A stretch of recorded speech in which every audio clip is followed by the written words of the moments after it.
Hey guys, I'm Julie Tam, managing broker of LYN Realty in Houston, Texas. But today I'm in the city of Bel Air, which is its own municipality surrounded by the city of Houston. I'm actually at Evelyn's Park, which several years ago when it opened, our company LYN Realty actually sponsored. We had a beautiful luxury home in the Bel Air New Home Showcase, and we sponsored an event where people would come through and tour the homes one weekday evening, kind of like a cocktail, couple of hours where there was food and wine and of course gorgeous multi-million-dollar homes.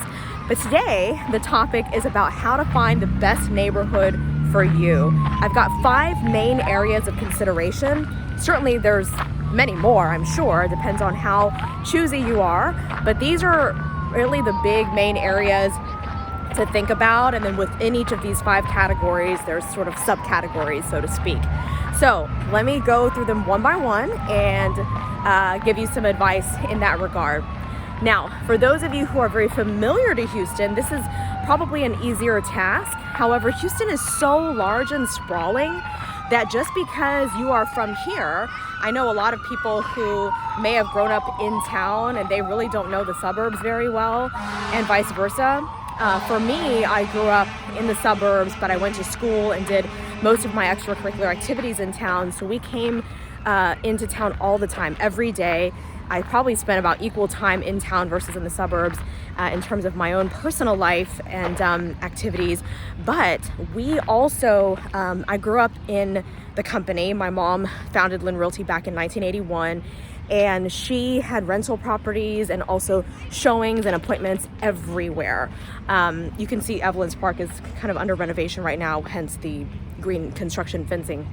Anyway, so because she took me everywhere in the car, I really got to learn so much of Greater Houston. So I was actually shocked when I found out about my fellow Houstonians who didn't venture out into, some of these suburbs and now exurbs to explore what Houston has to offer, because there's so much fun stuff. I mean, there's like farms, not just farms, but restaurants and shops and just cool features and amenities in all different areas, and each neighborhood is so unique. You really need to visit it all in order to truly appreciate what the city has to offer, because every neighborhood has its own flavor, and so if you've only been in certain areas, you don't know Houston.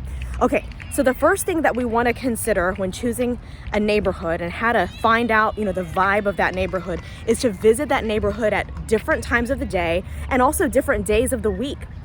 If you go to a neighborhood that has a lot of people who go to work, for example, on weekdays, and you go there, it might seem very quiet while people are at work. But what if you went weekday evening when people have come home from work? Are they out biking, socializing with neighbors?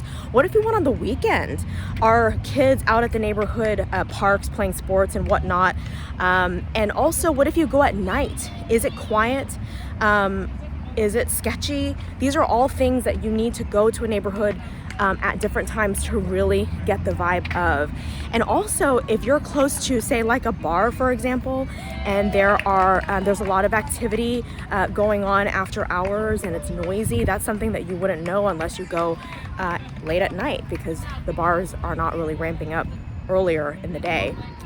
I'm actually going to be walking past some people. So the other thing is you want to talk to neighbors. That's number 2. So you want to ask them questions, pros and cons about the neighborhood. Don't let them just sell the neighborhood and say that it's the best place in the world, because every neighborhood is going to have pros and cons. So ask them what they like about the neighborhood most, ask them what they don't like, and just anything that maybe they wish they would have known before they moved into the neighborhood. Ask them about kind of the things that they do in the neighborhood. What are some of the practical things? Like, is there a neighborhood pool? And if not, where is the closest pool? Do you have to get a membership at either a country club or a local YMCA or a community center or what? And so talking to them about also the social life and atmosphere of the neighborhood. Do neighbors get together for cookouts? Are neighbors friendly? Do they look out for each other in terms of if somebody sees someone suspicious, outside your home or whatnot? what happens, right? Some neighborhoods have really vibrant and robust homeowners associations where you have events and activities and different clubs within that neighborhood, like a mom's club, gardening club, book club, whatever. And so do you want to be involved in things like that? Is that important to you? Okay, the third thing is about schools, crime, amenities.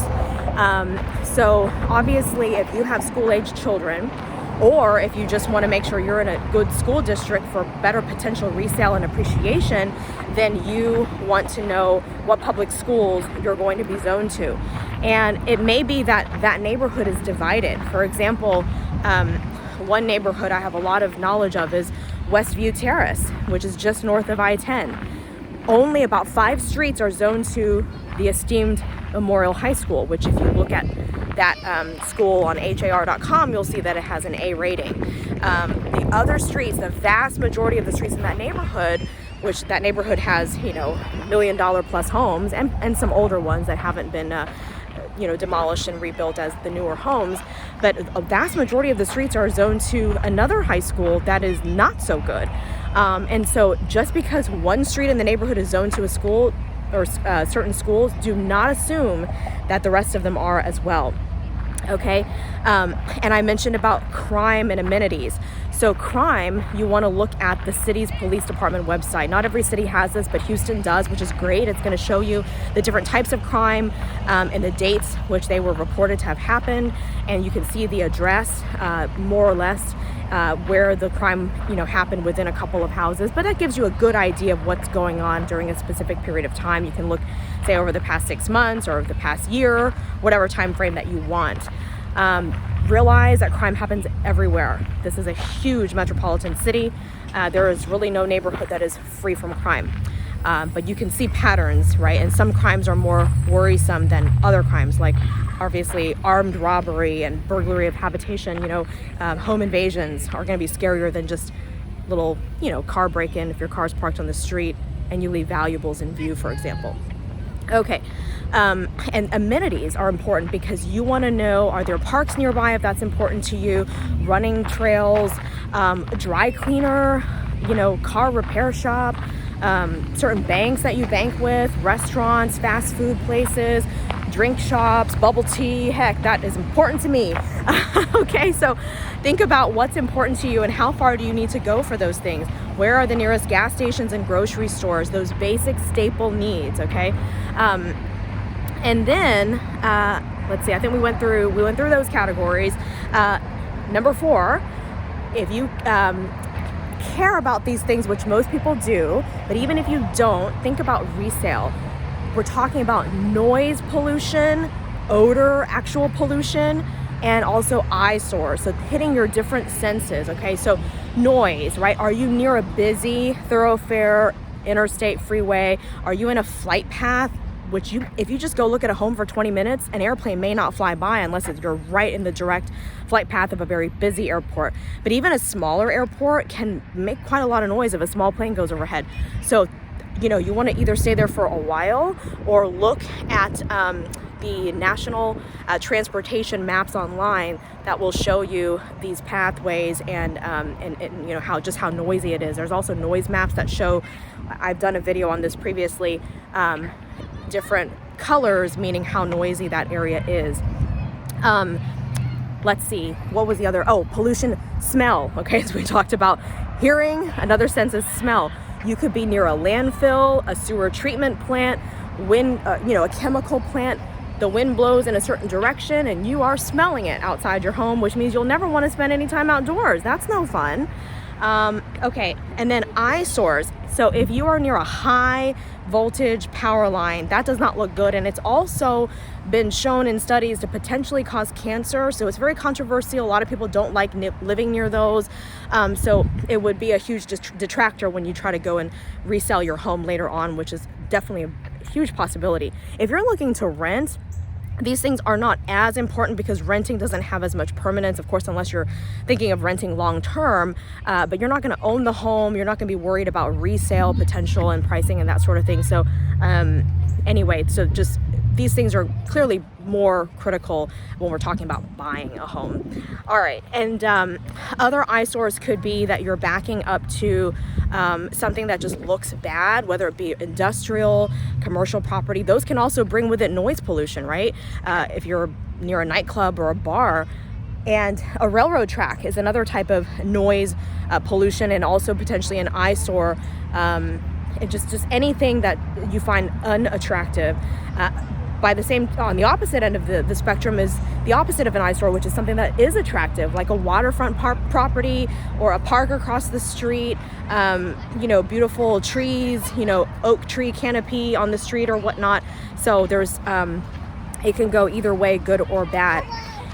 Hi, we're at a public park. So anyway, so these are all things that you want to be thinking about, all using all five senses, because that's how you're going to experience the neighborhood and the home you'll be living in.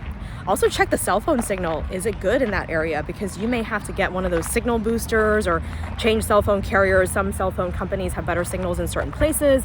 So just those are all things to consider.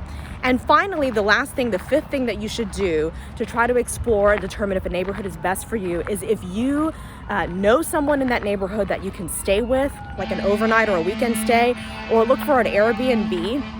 So you can really kind of immerse yourself into and get the flavor of the neighborhood. And sometimes you'll discover things when you stay overnight and into the next morning.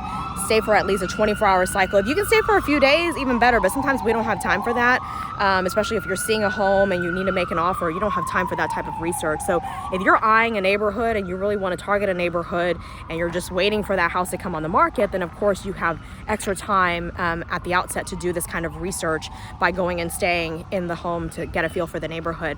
But like, for example, some neighborhoods may be near a school, and when school lets out, in the afternoon, there could be a huge long carpool line that you're sitting in. And if that is not fun, because that traffic is blocking you and preventing you from going to work, or if your path to work is to cross a railroad track and there's a train that goes by at certain times of the day and then you get stuck behind that, you know what I mean? So these possibilities are endless. Like, you can come up with all sorts of things that could make living in that neighborhood not so great. And you could also discover things that make living in the neighborhood really great and you really enjoy, by staying there and spending some time there. Even if you don't have the luxury of staying there for 24 hours or a weekend or, through a weekday or two to get the full vibe. If you just go there and walk the neighborhood on foot, you really can sense a lot more than if you're just sitting in your car, or roll the windows down if you're driving in your car through the neighborhood. But just spend some more time, as much time as possible, to really experience the neighborhood and talk to multiple neighbors, because one neighbor may hate the neighborhood and another one may love it, and someone else may have a more balanced opinion for you. So the more information you can get, the better off you'll be at making decisions on the best neighborhood for you to live in Greater Houston or anywhere you are. If you have any questions, I know these neighborhoods really well, some better than others in Greater Houston. I'm a Houston native, so don't hesitate to reach out to me by writing a comment or sending me a direct message, and I hope you will subscribe and like and follow so you don't miss a single episode of Smarter Real Estate weekly on Wednesdays on Facebook and YouTube. Thank you so much for joining me, and hope you have a great week. Bye-bye now.